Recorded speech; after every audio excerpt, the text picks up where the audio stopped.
우리 지난주에 했던 거 혹시 기억나요? 기억이? 왜 있어요? 응? 왜 천연왕국 있어요? 천연왕국이 왜 있어요? 천연왕국에 있어야 하는가도 했고, 맞아요. 그 다음에 누가 천연왕국에 들어가는가에 대해서 조금 하다가 말았는데, 천년왕국이 왜 있어야 하는지에 대해서는 우리 이제 한 두세 차례, 서너 차례 봤기 때문에 어느 정도 숙지가 됐을 줄로 알고, 그 다음에 그러면 그 천년왕국에 누가 들어가는 거에 대해서 여러 가지 이제 견해가 있는데, 그 중에 이제 한 가지 소개하고 싶은 견해가 있어서 같이 나누기로 했었고, 지난주에 짧게 잠깐 앞부분만 했었는데 오늘 그 나머지 부분을 할 수 있는 대로 하도록 그렇게 하겠습니다. 먼저 본문 말씀 같이 한번 읽어보도록 합시다. 시작. 또 내가 보자들을 보니 거기에 앉은 자들이 있어 심판하는 권세를 받았더라. 또 내가 보니 예수를 증언함과 하나님의 말씀 때문에 목배임을 당한 자들의 영혼들과 또 짐승과 그의 우상에게 경배하지 아니하고 그들의 이마와 손에 그의 표를 받지 아니한 자들이 살아서 그리스도와 더불어 1000년 동안 왕노릇하니 그 나머지 죽은 자들은 그 1000년이 차기까지 살지 못하더라. 이는 첫째 부활이라. 이 첫째 부활에 참여하는 자들은 복이 있고 거룩하도다. 둘째 사망이 그들을 다스리는 권세가 없고 도리어 그들이 하나님과 그리스도의 제사장이 되어 1000년 동안 그리스도와 더불어 왕노릇하리라. 아멘. 네, 여러분도 1000년 동안 예수님과 왕노릇하기를 원하십니까? 네. 저도 원하는데 그렇게 할 수 있을지 봅시다. 어떻게 될지. 자, 지난주에 했던 거 잠깐 복습을 하면 천년왕국에는 누가 들어가냐면 오늘 본문에 의하면 첫째 부활에 참여하는 자들이 천년왕국에 들어간다고 말씀을 합니다. 근데 신학자들에 따라 가지고 꼭 첫째 부활자들만 들어가는 게 아니고 다른 사람들도 들어갈 수 있다라고 해석을 해요. 그래서 그런 견해들을 한 4가지 정도로 정리를 해봤더니 첫째는 첫째 부활자들이 누구냐 하면 신구약 성도들이 다 죽은 다음에 부활을 하고 그 다음에 예수님 재림시에 살아있는 성도들은 휴거를 하죠. 휴거를. 그래서 그 죽었다가 살아난 신구약 성도들과 살아있을 때 예수님 재림하실 때에 살아난 성도들, 변화된 성도들, 휴거된 성도들, 이 사람들은 첫째 부활자들이고 이 사람들이 천년왕국에 들어간다 이렇게 주장하는 사람들이 있고 또 어떤 사람들이 있느냐면 그 사람들만으로는 부족하고 그 중에 회개한 유대인들 또는 회개한 유대인들이고 마지막에 또 예수님을 영접할 이방인들도 있다. 또 그들도 천년왕국에 들어가는데 그 사람들은 부활체로 들어가는 게 아니라 어떻게 들어간다는 거죠? 우리 육신의 몸을 가지고 그냥 그대로 천년왕국에 들어간다 이렇게 얘기하는 사람들도 있고 또 어떤 사람들은 조금 변형을 해가지고 첫째 부활자들은 순교한 사람들이다. 순교한 사람들이고 그 다음에 휴거된 성도들이고 거기에 더해서 회개한 유대인들 또 이방인들, 예수님을 믿는 이방인들이 또 들어간다. 이렇게 주장하는 사람들도 있고. 기억납니까? 네, 기억나면 다행이고, 새로 와도 괜찮습니다. 복습을 하면 되니까. 그 다음에 4번째가 뭐였냐면, 오늘 같이 이제 소개하고 싶었던 분야인데, 내용인데, 첫째 부활자들은 순교한 사람들이다. 순교한 사람들이고, 예수님을 믿다가 순교한 사람들이고, 그 다음에 휴거되는 성도들이 천년왕국에 들어가는데 이 사람들은 부활체로 들어가는 게 아니라 살아있는 육신으로 들어간다. 이렇게 주장을 하는 분이 계십니다.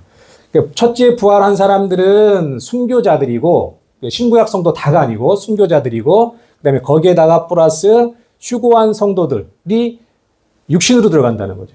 우리는 그 성도들이 휴거를 하면 부활체로 바뀐다고 우리가 이렇게 그동안에 알고 있었죠, 혹시? 그렇지 않습니까? 저도 그렇게 알고 있었는데 이분은 휴거는 하는데 부활체로 휴거가 되는 게 아니라 신령체로 휴거가 되는 게 아니라 변화되는 게 아니라 우리 육신으로 그냥 휴거가 된 다음에 예수님과 같이 내려와서 천년왕국에 들어간다. 이렇게 주장을 하는 분이 있습니다. 그래서 그런 분들이 좀 있어요. 그래서 그 부분이 조금 설득력이 있어 보여서 또 새로운 거여서 한번 소개를 같이 하고자 하는 건데, 보니까 그분이 주장하는 건 뭐냐면 이 목배임을 당한 자들의 영혼들과 우상에게 경배하지 아니하고 그들의 이마와 손에 그의 표를 받지 않은 자들이 이렇게 있는데, 이 사람들이 다 순교자라는 얘기죠. 순교자라는 얘기. 왜 이분들이 순교자라고 얘기하냐면 이 단어 때문에 그렇다는 겁니다. 이 단어 때문에. 이 단어가 히브리어로 에제산이라는 단어인데, 이 단어는 살아나다라는 의미가 있다는 거예요. 죽었다가 살아났다는 거예요. 그러니까 목배임을 당한 자들은 순교자라는 게 의심의 여지가 없죠. 이 사람은 죽은 거라는 의심의 여지가 없습니다. 이 사람들이 살아났다는 거고, 우상에게 경배하지 아니하고 그들의 이마와 손에 표를 받지 않은 자들도 같이 살아났다라는 거죠. 이 에제산이라는 이 동사가 이 두 가지를 갖다 다 귀속시킨다는 얘기입니다. 그래서 이 우상에게 경배하지 아니하고 그들의 이마와 손에 표를 받지 않은 자들도 죽었던 자들이라는 얘기입니다. 죽은 자들이기 때문에 그들도 살아났다. 그래서 그거를 보여주는 말이 부활이라는 얘기입니다. 첫째 부활. 부활이라는 말은 의미가 죽었다가 살아났다라는 의미잖아요. 그러니까 이 죽었다가 살아났다라고 하는 의미인데, 이 부활이 요 사람들만 죽었다가 살아났다라고 얘기하는 게 아니라 이 사람들도 죽었다고 살아났다라고 얘기한다는 거죠. 그러니까 이 첫째 부활이라는 말이 이 두 부류의 사람들을 같이 꾸미고 있기 때문에, 수식하고 있기 때문에, 서술하고 있기 때문에 이 사람들은 부활한 사람들이다. 부활한 사람들, 이렇게 설명을 하고 있는 것 같습니다. 여기까지 이해가 되죠? 이게 이제 지난번에 했던 거고, 오늘은 그러면 이렇게 두 종류로 이렇게 나눴습니다. 했고, 그렇다면 이 성경은 이 오늘 우리가 읽은 본문은 왜 순교자들을 그냥 뭉뚱그려서 그냥 하나로 얘기하지 아니하고 두 종류로 나눴을까? 그 이유에 대해서 한번 살펴보면, 여기 본문을 보면 이 순교자가 두 부류가 나오는데, 한 부류는 뭐냐면 제단 아래에서 하나님께 호소하는 자들이 첫 번째 순교자죠. 그죠? 첫 번째 순교자입니다. 이들이 여기 계시록 6장 9절에서 11절을 보면 이렇게 나와 있습니다. 같이 한번 읽어봅시다. 잠을 깨기 위해서 시작. 다섯째 인을 떼실 때에 내가 보니 하나님의 말씀과 그들이 가진 증거로 말미암아 죽임을 당한 영혼들이 제단 아래에 있어 큰 소리로 불러 이르되 거룩하고 참되신 대주제여 땅에 거하는 자들을 심판하여 우리 피를 갚아주지 아니하시기를 어느 때까지 하나이까 하니 그들에게 흰 두루마기를 주시며 이르시되 아직 잠시 동안 쉬되 그들의 종무 동들과 형제들도 자기처럼 죽임을 당하여 그 수가 차기까지 하라 하시더라. 예, 보니까 제단 아래에서 하나님께 호소하는 자들이 있습니다. 이 사람들은 첫 번째 순교자예요. 첫 번째 순교자. 그 다음에는 수를 채워야 하는 동무들이 있어요. 11절에 보면 수를 채워야 하는 동무들이 있습니다. 11절에 보면 이 사람들은 두 번째 순교자라는 얘기입니다. 둘로 구분한 이유는 뭐냐면 재림의 이정표가 있어요. 재림의 이정표. 재림의 이정표가 한 7년 정도 간다고 치면 이 재림의 이정표 중에서 순교자들의 역할이 조금 달라지기 때문에 요한계시록에서 이렇게 순교자들 두 부류로 나눴다라고 이분은 설명을 합니다. 무슨 얘기냐면 하나님께 호소하는 자들, 제단 아래에서 하나님께 호소하는 자들이 하나님께 호소를 해요. 그때 하나님께서 그 기도를 들으시고 심판을 작정하시는 거죠. 심판을 예정하시고 심판을 작정하시고, 물론 창세전에 그렇게 하셨겠지만 이렇게 표현을 합니다.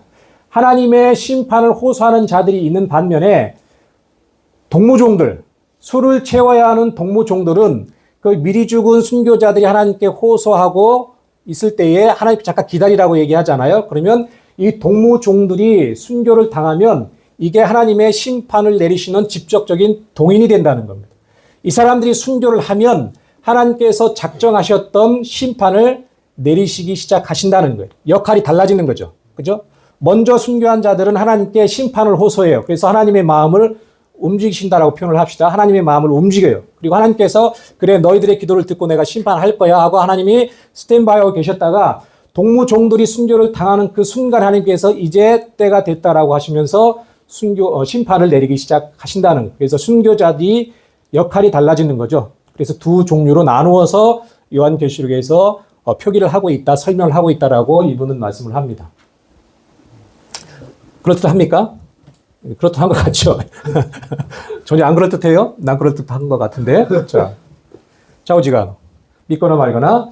자, 그렇다면 이 두 번째 순교자들 누구라고 그랬죠? 동무종들과 형제들. 이 사람들의 정체는 뭐냐? 이 사람들은 누구냐면 1260일 동안, 1260일이면 몇 년이에요? 돌리면 3년 반이죠. 3년 반. 42달, 1260일, 3년 반이에요. 3년 반 동안 이 사람들은 예언 사역을 해요. 이분의 말씀에 의하면, 이제 이정표 7년 환란의 시나리오가 좀 달라지는데, 본격적인 환란이 임하기 전에 하나님께서 사명자들을 부르십니다. 사명자들. 그래서 그 사명자 속에 상무기도 포함될 수가 있고, 우리 이삭 형제나 상범이도 포함될 수가 있습니다. 이분의 주장에 의하면은 마지막 때 사명을 감당할 사람들이 있는데 그 사람들을 성경 요한계시록 11장에서는 두 증인이라고 표현을 합니다. 두 증인. 두 증인이라는 말은 딱 두 명을 의미하는 게 아니라 그냥 상징적인 표현이라는 거죠. 이 두 증인이 계시록 11장에 나오는데 이 사람들은 마지막 사명자들이에요. 마지막 사명자들. 근데 요한계시록에 보니까 7년 환란 기간 동안에 순교하는 자들은 누구를 표현하냐면 이 두 증인들밖에 없다는 거예요. 7년 환란 동안에 순교하는 사람들은 이 두 증인들밖에 없습니다. 이 두 증인들은 나중에 가면 14만 4천 명이라는 말로 다시 이렇게 바뀌게 되는데 이 사람들이 마지막 때 사명을 받아서 사역을 하다가 순교를 당한다는 거예요. 순교를. 어떤 7년 환란을 설명하는 사람들에 따라 가지고 우리 성도들도 환란 기간에 또 죽는다라고 순교한다라고 얘기도 하고 하는데 이분은 7년 환란 기간 동안에 순교하는 사람들은 14만 4천 명 또는 두 증인이다. 이렇게 그 사람들만 순교한다라고 이 말씀을 합니다. 자, 이 말씀이에요. 보면 계시록 11장 7절, 11절, 12절 이게 두 증인에 대해서 성경이 말하고 있는 겁니다. 이 사람들이 순교자라는 말을 이렇게 얘기해요. 같이 한번 읽읍시다. 시작. 그들이 그 증언을 마칠 때에 무적행으로부터 올라오는 짐승이 그들과 더불어 전쟁을 일으켜 그들을 이기고 그들을 죽일 터인즉 3일 반 만에 하나님께로부터 생기가 그들 속에 들어가매 그들이 발로 일어서니 구경하는 자들이 크게 두려워하더라. 하늘로부터 큰 음성이 있어 이리로 올라오라 함을 그들이 듣고 구름을 타고 하늘로 올라가니 그들의 원수들도 구경하더라. 예. 창세기 보면은 인재앙이 있는데 5번째 인을 뗄 때에 이 사람들이 순교를 하게 됩니다. 그 얘기를 11장에서 얘기를 하는데 하나님의 마지막 사명을 감당하기 위해서 교회에 또는 세상에 주로 교회가 된다고 얘기를 하죠. 교회에 회개를 촉구합니다. 하나님께 돌아오라고. 상모가 돌아와 회개해 이렇게 외쳐요. 누가 싫어하겠어요? 적그리스도가 싫어하죠. 적그리스도가 싫어합니다. 그래서 무적행의 열쇠를 가지고 무적행을 열고 황충을 끌어올립니다. 그래서 그 황충에 의해 가지고 이 두 중인 14만 4천 명들이 죽는다는 얘기입니다. 순교한다는 얘기예요. 이 사람들이 순교하면 그때부터 하나님께서 심판을 내리시기 시작합니다. 그게 나팔 재앙입니다. 나팔 심판. 나팔 심판이 있고 또 대접 심판이 있는데 이런 식으로 흘러간다는 거예요. 여기까지는 조금 믿어지진 않아도 이해는 되죠. 머리로. 그죠? 예, 그 정도면 됐습니다. 자, 요게 이제 이분이 얘기하는 첫째 부활자들은 순교자들이다. 순교자들, 신구약 순교자들과 또 7년 대환란 기간에 예수님을 전하다가 순교하는 사람들이다라고 얘기를 하는 거죠. 반면에 이제 우리 무천년주의자들은 우리가 어떻게 주장을 하냐면 우리가 기존에 좀 살펴본 내용이에요. 이 사람들은 첫째 부활을 뭐라고 얘기한다고 그랬죠? 무천년자들은 중생이라고 표현한다고 그랬죠? 혹은 죽은 영혼이 낙원에 가는 것, 이걸 갖다 첫째 부활이라고 얘기한다는 거죠. 거듭나는 거를 첫째 부활이라고 이 사람들은 주장을 합니다. 그런데 중생이 첫째 부활일 수가 없는 이유는 뭐냐면 첫째 부활자들은 성경이 순교자들이라고 우리가 본문을 읽었잖아요. 순교자들이라고 정확하게 명시하고 있기 때문에 그렇습니다. 성경을 갖다 그대로 안 받아들이는 거죠. 이분들은 상징적으로 영적으로 해석을 하는 거예요. 영적으로. 그래서 중생하는 것, 거듭나는 것, 또 죽은 성도가 천국에 가는 것, 낙원에 가는 것을 첫째 부활이라고 얘기하는데 이게 좀 문제가 있는 거는 성경은 정확하게 첫째 부활자들은 죽었다가 살아난 사람들이다. 순교하는 사람들이라고 성경이 이렇게 얘기하고 있기 때문에 우리는 성경이 얘기하면 어떻게 해야 돼요? 그대로 믿어야 됩니다. 믿어야 됩니다. 물론 문자 그대로만 해석하는 게 문제일 수가 있어요. 성경 해석할 때 상징적으로 해석 또 영적으로 해석할 필요가 있긴 있는데 문자적으로 해석을 해서 문제가 안 되는 것들은 그대로 받아들여야 돼요. 문자적으로. 근데 성경은 문자적으로 첫째 부활자들은 순교자들이다. 죽었다가 살아난 자들이라고 얘기하고 있기 때문에 무천년자들의 주장은 조금 설득력이 없습니다. 또 부활이라는 개념 자체가 죽은 육신이 다시 죽지 않는 신령한 몸으로 살아나는 거잖아요. 몸으로 살아나는 걸 얘기해요. 부활이라는 개념 자체가 육신이 죽고 육신이 사는 걸 갖다 부활이라고 얘기해요. 영적인 것하고는 다른 의미입니다. 그래서 예수님은 요한복음 3장에서 뭐라고 말씀하시냐면 니고데모에게 말씀하잖아요. 니고데모가 예수님에게 가서 뭐라고 얘기해요? 어떻게 해야 영생을 얻을 수 있을까라고 얘기하니까 예수님 뭐라고 말씀하죠? 거듭나야 한다. 거듭나야 한다고 얘기합니다. 중생이란 말이에요. 그 얘기가. 중생해야 돼. 그래야 하나님 나라를 볼 수도 있고 하나님 나라에도 들어갈 수가 있어. 이렇게 얘기하는데 이때 예수님께서 중생을 말씀하실 때에 몸이 죽었다가 다시 살아나는 것을 말씀한 게 아니죠. 영적으로 죽었다가 다시 살아나는 걸 갖다가 거듭난 중생이라고 얘기하는 거죠. 무천년주의자들의 주장과 대치가 되는 거죠. 그래서 이 무천년주의자들의 주장은 조금 설득력이 없다. 이렇게 이해를 하시면 되겠습니다. 반면에 나머지 전천년주의자들, 역사적 세대주의 전천년도 마찬가지고 역사적 전천년주의자들도 마찬가지고 이 사람들은 첫째 부활은 우리가 흔히 일상적으로 알고 있는 것처럼 누구냐 하면 구약시대에 죽었던 성도, 신약시대에 죽었던 성도들이 살아나고 그 다음에 예수님 오실 때에 살아있는 사람들은 변화되는 거야. 부활체로 신령한 몸으로 변화되는 거야. 이 사람들을 첫째 부활자다라고 주장을 하죠. 근데 우리가 살펴본 것처럼 지난 시간에 이사야 65장 살펴봤죠. 그때 보니까 천년왕국에 들어가는 사람들이 어떻게 들어가요 보니까 그때 몸을 입고 들어가는 것 같다는 느낌이 있죠. 그죠? 영적인 부활체로 들어가는 것 같지가 않아. 왜냐하니까 들어가서 보니까 천년왕국에서는 가정을 이루고 삽니다. 가정을 이루고 살고 일도 하고 집도 짓고 또 자녀를 생산해요. 자녀를. 근데 부활체는 성경 말씀에 천사와 같다고 그랬습니다. 천사들은 자녀를 낳아요, 못 낳아요? 못 낳잖아요. 못 낳잖아요. 그래서 이 사람들이 얘기하는 거는 문제가 있는 거죠. 이렇게 반론을 받으면 어떻게 천년왕국에서 부활체가 된 성도들이 자녀를 낳습니까? 라고 질문을 받으면 대답을 못하죠. 전천년주의자는 대답을 못합니다. 이런 문제점들이 있습니다. 그래서 이분은 천년왕국에는 부활체가 들어가고 육신으로도 들어가는데 부활체를 입은 사람들은 누구냐면 순교자라.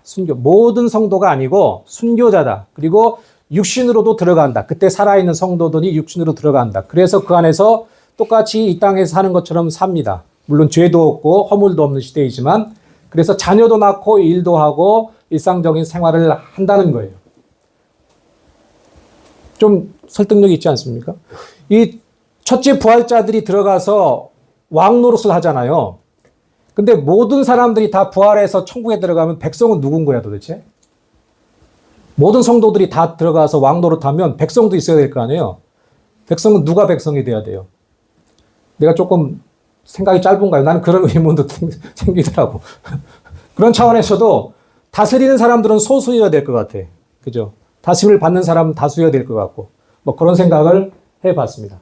그래서 이분은 이렇게 주장을 한다는 거고 이분의 주장에 대해서 조금 더 보완을 하기 위해서는 이 부활의 순서에 대해서 우리가 좀 알면 도움이 됩니다. 부활의 순서에 대해서. 이게 나이가 먹으니까 입이 자꾸 마르잖아요. 물 한 컵만 주죠.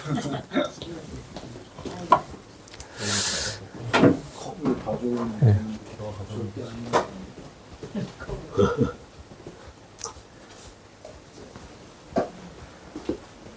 공기가. 아니, 저는 이게 예전에도 이렇게 사역할 때도 설교하다 보면 자꾸 입이 말라갖고 물을 항상 먹었었어요. 아유, 고맙습니다. 감사합니다.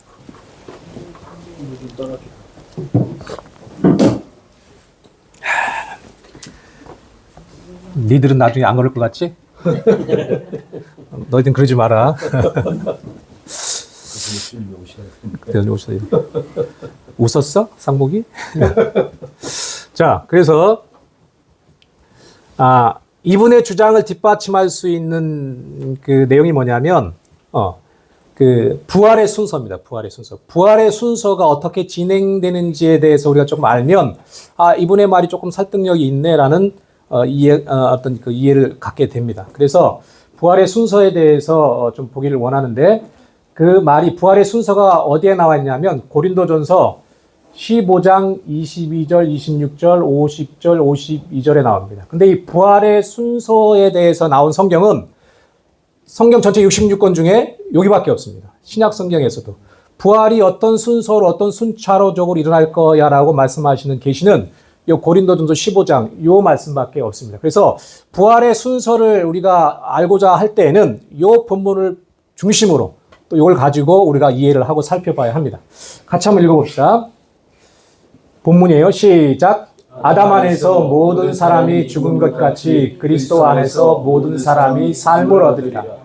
그러나 차례대로 되리니 먼저는 첫 열매인 그리스도요 다음에는 그가 강림하실 때에 그리스도에게 속한 자요 그 후에는 마지막이니 그가 모든 통치와 모든 권세와 능력을 멸하시고 나라를 아버지의 하나님께 바칠 때라. 그가 모든 원수를 그 발 아래에 둘 때까지 반드시 왕노릇 하시리니 맨 나중에 멸방받을 원수는 사망이니라. 예. 아멘. 자, 본문을 보면요. 본문 22절에 그리스도 안에서 모든 사람이 삶을 얻으리라 라고 이렇게 말씀을 합니다. 우리가 봐야 될 단어는 삶입니다. 삶. 이 삶이라는 게 어떤 의미일까? 삶이라는 것은 생명을 얻는다는 그런 뜻입니다. 바꿔 얘기하면 그리스도 안에서 모든 사람이 생명을 얻으리라 이렇게 이해하는 게 좋다는 거예요. 그래서 삶이라는 게 영원한 생명. 바꿔 얘기해서 영원한 생명은 부활 생명이에요. 부활. 부활이라고 바꿔 얘기해도 틀리지가 않습니다. 그래서 그리스도 안에서 모든 사람이 부활을 얻으리라, 부활 생명을 얻으리라라고 해석해도 틀리지가 않다는 거예요. 왜냐하면 이렇게 해석할 수 있는 이유는 뭐냐면 이 그리스도 안에서 모든 사람이 삶을 얻으리라라고 22절에서 말씀한 다음에 그 다음에 나오는 내용이 뭐냐면 부활에 대한 내용이라는 거예요. 부활의 순서에 대해서 나오는 얘기예요. 그러니까 그리스도의 모든 사람이 삶을 얻으리라고 얘기한 다음에 그 이하에 우리의 일상적인 생활에 대해서 나온 거라든지 그리스도인의 어떤 삶의 모습들을 다룬 거라면 우리의 삶이고 그 삶이라는 것이 그리스도인으로서 살아가는 삶을 다루는 거구나라고 이해할 수 있겠죠. 근데 그리스도 안에서 모든 사람이 삶을 얻으리라라고 딱 전제를 해놓고 그 다음에 나오는 내용들이 뭐라는 거예요? 부활에 대해서 나오라는 거예요. 그래서 이 삶이라는 것은 영원한 생명, 즉 부활을 의미한다라고 해석을 하는 게 맞다는 거죠. 그죠? 논리적으로. 이해가 되죠? 자, 본문에 의하면요, 부활은 누구에게나 동일하게 이루어지는 게 아니고, 부활에는 순서가 있다는 거예요. 부활에는 차례가 있다는 거죠. 본문에서 이렇게 말씀하잖아요. 각각 자기 차례대로 되리니, 부활에는 순서가 있다는 거예요. 부활에는 차례가 있다는 겁니다. 그 차례를 보면은 제일 먼저 부활은 누가예요? 부활의 첫 열매인 예수 그리스도. 예수 그리스도가 맨 처음에 부활을 하죠. 이건 재론의 여지가 없죠. 예수님께서 부활하셨기 때문에 우리의 부활도 있는 겁니다. 부활의 첫 열매는 예수님입니다. 다음은 누가 부활을 합니까? 다음은 그가 강림하실 때에 그에게 속한 자. 예, 고린도전서 15장을 좀 펴놓으면 좋을 것 같아요. 15장. 상범이 잘하고 있어요. 예. 태도가 아주 좋아요. 예. 그래요. 다음, 예수님이 부활의 첫 열매이고 예수님 다음에는 누구냐면 그가 강림하실 때에 예수님이 강림하실 때에 그에게 속한 자, 예수님에게 속한 자들입니다. 이 사람들이 첫 번째 부활자들입니다. 그리고 한 번의 부활이 더 있다는 거예요. 고린도전서 15장에 의하면 그 후에는 마지막이니라고 나오잖아요. 그죠? 예수님이 첫 열매고 예수님 다음에 있고 이 사람들 다음에 그 마지막 이렇게 합해서 총 몇 번? 3번이 있고 예수님을 빼면은 2번이 있다는 거예요. 다음과 그 후 마지막 2번이 부활이 있다는 거죠. 여기까지 이해가 되죠? 그죠? 그런데 그렇다면 그가 강림하실 때에 그에게 속한 자, 이 사람들이 첫 번째 부활자들인데 이 사람들이 누구일까? 이 사람들은 누구일까? 예수님 다음에 첫 번째로 부활할 사람들이 누구일까? 이게 궁금하잖아요. 그죠? 궁금하잖아요. 그래서 이 사람들은 이분은 뭐라고 얘기하냐면 예수님 재림시에 함께 내려오는 성도들인데 이들에 대해서 계시록 17장 14절과 계시록 19장 14절 19절은 이렇게 말씀합니다. 같이 한번 읽어보도록 합시다. 시작. 그들이 어린 양과 더불어 싸우려니와 어린 양은 만주의 주시요 만왕의 왕이심으로 그들을 이기실 터이요 또 그와 함께 있는 자들 곧 부르심을 받고 택하심을 받은 진실한 자들도 이기리로다. 14절. 하늘에 있는 군대들이 피고 깨끗한 세마포 옷을 입고 백마를 타고 그를 따르더라. 또 내가 보매 그 짐승과 땅의 임금들과 그들의 군대들이 모여 그 말탄 자와 그의 군대와 더불어 전쟁을 일으키더라. 일으키다가 이게 예수님이 재림하실 때의 모습이에요. 이게 이 말씀들에 의하면 그가 예수님이 강림 재림하실 때에 그가 예수님에게 속한 자들 이 사람들이 첫째 부활자입니다. 그리고 그와 함께 있는 자들 곧 부르심을 받고 택하심을 받은 신실한 자들 이게 예수님이 강림하실 때 그들에게 속한 자들의 어떤 성격을 얘기하는 정체성을 얘기하는 거예요. 희고 깨끗한 세마포 옷을 입고 백마를 타고 예수님을 따르는 하늘 군대 이 사람들이 그에게 속한 자들입니다. 예수님이 재림하실 때 같이 내려오는 사람들이에요. 그런데 요 사람들을 우리가 살펴본 것처럼 전천년주의자들은 누구라고 해석한다는 거예요? 예수님 재림하실 때 같이 따라오는 사람들, 하늘 군대들, 이 사람들을 재림 전에 다 죽은 부활한 성도들, 그리고 휴거돼가지고 변화된 성도들, 그 사람들이 공중에서 올라가요. 이따가 다 부활해서 올라가고 휴거돼서 올라간 다음에 부활체로 변해서 예수님 재림하시면 같이 따라 나온다는 거예요. 그게 예수님에게 속한 자들이라는 거예요. 이렇게 전천주의자들은 해석을 한다는 거예요. 이 사람들이 이렇게 주장하는 근거가 있습니다. 그냥 이 사람들이 주장하는 게 아니에요. 그 근거가 뭐냐면 데살로니가전서 4장 16절입니다. 같이 한번 읽어봅시다. 시작. 주께서 사자의 소리와 나팔 소리로 친히 하늘로부터 강림하시리니 그리스도 안에서 죽은 자들이 먼저 일어나고 조금 어려워질 때가 오는 것 같은데 조금만 참아요. 조금만 참으면 대신 잘 따라와요. 집중해서 따라오고 조금 헷갈릴 수가 있으니까 조금만 하고 더 마칠게요. 자, 그리스도 안에서 죽은 자들이 먼저 일어나고 이 의미가 예수님 재림 시 죽은 모든 성도가 부활한다고 해석하는 거예요. 부활한다고. 이 데살로니가전서 4장 16절 이렇게 해석하는 겁니다. 이들이 하늘 군대로 예수님과 함께 내려온다는 거죠. 모든 부활한 자들이. 이 해석은 근데 어떤 의미가 있냐면 성도의 부활이 단 한 번밖에 없다는 의미죠. 그죠? 모든 사람들이 부활하니까. 그 다음에 모든 사람들이 부활하니까 성도의 부활은 단 한 번밖에 없다라는 그런 의미가 됩니다. 근데 우리가 오늘 살펴본 것처럼 이 해석은 고린도전서 15장 22절 26절의 말씀과 조금 충돌하죠. 우리가 살펴본 거는 부활이 지금 몇 번 있는 거예요? 성도의 부활이 두 번 있는 걸로 나오잖아요. 그죠? 근데 이 사람들은 두 번째 부활을 성도의 부활로 안 본다는 얘기잖아요. 한 번으로 본다는 얘기예요. 자, 고린도전서 15장 20절 26절의 말씀에 의하면 사람의 부활은 두 번입니다. 다음에는이라는 게 있고 예수님 다음에 그리고 그 후에 마지막에 이렇게 두 번은 있다는 순서가 있다는 거예요. 대부분의 전천년주의자들은 첫째 부활은 성도의 부활이고 그 후 마지막 부활, 우리가 두 번째 부활이라고 사람을 대상으로 한 두 번째 부활을 불신자의 부활이다 이렇게 이 사람들은 해석을 하는 거죠. 천년왕국 후에 이 두 번째 부활은 천년왕국이 지난 다음에 불신자들이 부활하는 거야. 이렇게 해석을 한다는 거죠. 이 해석의 차이를 알겠죠?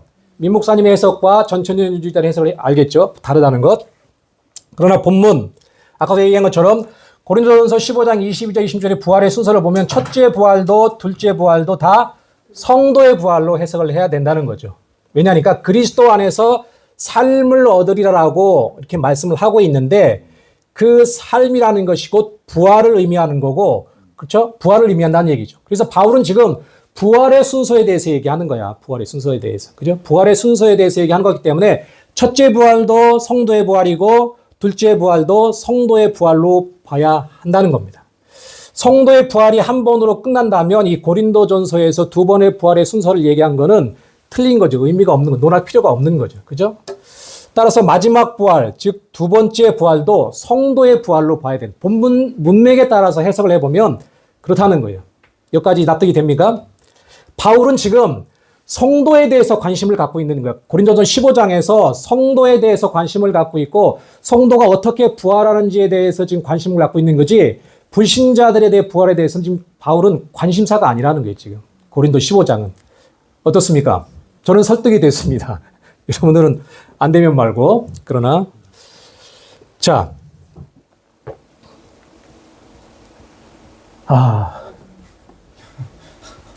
주여. 시간이 됐습니다. 여기는 조금 헷갈릴 대목이라서 우리 이삭 형제가 또 눈치를 주는 것 같아서. 아닙니까? 이게, 예? 요, 가서 봐. 요 어디까지 가죠? 4개. 여기 다음에 하더라고. 요까지 하도 될까요? 네. 네. 상목이 안 졸고 참을 수 있어? 오케이. 졸기만 하면 해봐. 응? 그럼 요까지 한번, 여기가 좀 헷갈릴 수가 있으니까 잘 따라오십시오. 빨리 한번 진행해 보겠습니다. 그렇다면, 마지막에 있을 성도의 부활, 그 후 마지막인 이 사람들은 누군지에 대해서 한번, 이 사람들도 성도다라는 것을 갖다 이분이 지금 설명을 하는 거예요. 그에 대해서 한번 살펴보자는 겁니다. 첫째 부활은 순교자들입니다. 고린도전 15장 22절에서는 다음의 은혜에 해당하는 사람들이 있고, 즉 예수님께 속한 사람들이다. 그리고 두 번째 부활자들이 있는데 그 후에 마지막이니라고 이분은 지금 주장을 하는 겁니다. 그리고 24절에 그거죠. 그 후에는 마지막이니 그가 모든 통치와 모든 권세와 능력을 멸하시고 나라를 아버지 하나님께 바칠 때라 이렇게 얘기합니다. 이들은 앞서 밝혔듯이 불순자들이 아니라 성도들의 부활이고 왜냐하면 바울은 지금 그리스도 안에서 부활을 얻은 사람들과 순서에 대해서 말하고 있기 때문이다. 그렇다면 마지막 두 번째 부활의 시기는 언제인가? 이게 중요합니다. 그 후에 마지막인이라는 사람들이 성도의 부활이라는 것을 우리가 증명할 수 있는 것은 그 사람들이 부활하는 시기가 언제인지를 봐야 되는 거예요. 그 시기를 알면 이 사람들도 성도의 부활인 것 같은데 라고 우리가 생각을 할 수가 있다는 겁니다. 그 시기를 고린도전서 20장 이게 틀린 거죠? 15장이죠. 고린도전서 15장 25절 26절 이렇게 말씀합니다. 그가 모든 원수를 그 발 아래에 둘 때까지 반드시 왕노릇 하시리니 맨 나중에 멸망받을 원수는 사망이니라. 위에 그 후 마지막에 대해서 얘기한 다음에 그때를 어떻게 얘기하냐면 그가 모든 원수를 그 발 아래에 둘 때까지 반드시 왕노릇 하시리니 맨 나중에 멸망받을 원수는 사망이니라 이렇게 얘기합니다. 이때가 언제인 것 같아요? 읽어보니까. 그렇죠. 봐봐.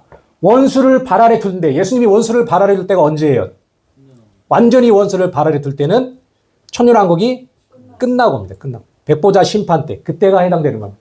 그 다음에 원수가 멸망받는 때, 사망이 멸망받는 때, 사망이 불못에 던져지는 때, 사망이 완전히 끝나는 때는 언제예요? 천년왕국이 끝날 때입니다. 천년왕국이 끝나고 옵니다. 천년왕국이 끝나고. 그러니까 이 시기는 예수님이 원수를 발 아래 두시고 사망이 멸망받을 때이다. 즉 원수를 최종적으로 물리치실 때 사망을 불못에 던져 넣으시는 때라는 얘기입니다. 그때까지 왕노릇을 하시다가 이런 일이 벌어진다는 거예요. 이런 일을 다음에 왕노릇 하시는 게 아니라 그때까지 왕노릇 하신다는 거예요. 왕노릇 하시다가 원수를 발 아래 두시고 왕노릇 하시다가 사망을 불못에 던진다는 거예요. 그러니까 천년왕국이 끝나는 거죠. 예수님은 천년왕국 동안에 왕노릇을 하시니까. 이해가 되죠? 접수되죠? 예. 그러니까 이때는 천년왕국이 끝나는 때라는 겁니다. 천년왕국. 맞는 것 같아요? 그래서 이 사실을 보완해주는 말씀이 고린도전서 15장 50절 54절입니다. 같이 한번 읽읍시다. 시작. 얘들아 내가 이것을 말하노니 혈과 육은 하나님을 나를 이어받을 수 없고 또 썩는 것은 썩지 아니할 것을 유업으로 받지 못하느니라. 보라 내가 너희에게 비밀을 말하노니 우리가 다 잠잘 것이 아니요 마지막 나팔의 순식간에 호련히 다 변화되리니 나팔 소리가 나매 죽은 자들이 썩지 아니할 것으로 다시 살아나고 우리도 변화되리라. 이 썩을 것이 반드시 썩지 아니할 것을 입겠고 이 죽을 것이 죽지 아니함을 입으리로다. 이 썩을 것이 썩지 아니함을 입고 이 죽을 것이 죽지 아니함을 입을 때에는 사망을 삼키고 이기리라고 기록된 말씀이 이루어지리라. 이게 이제 이 말씀인데 대충 감이 오셨을 것 같아요. 50절을 보면 하나님 나라는 혈과 육이 유업으로 받을 수가 없고 썩는 것도 유업으로 받을 수가 없는 곳입니다. 이곳이 어디예요? 천국이죠. 천년왕국이 아닌 거야. 썩는 몸, 우리 육신은 썩잖아요. 우리 몸은 썩습니다. 근데 천국에는 이 썩는 몸으로는 갈 수가 없는 거야.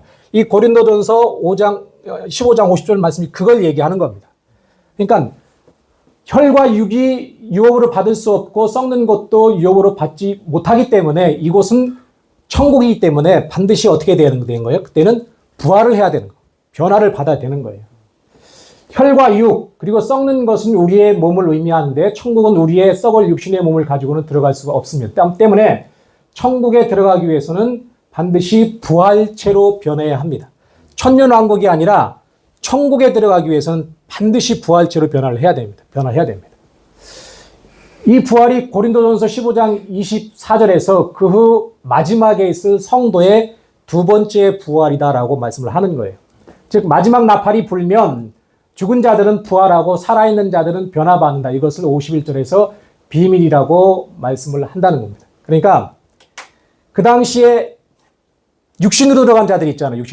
육신으로 들어간 자들이 거기서 천년왕국이 끝나면 그때 변화가 되는 거예요. 그때.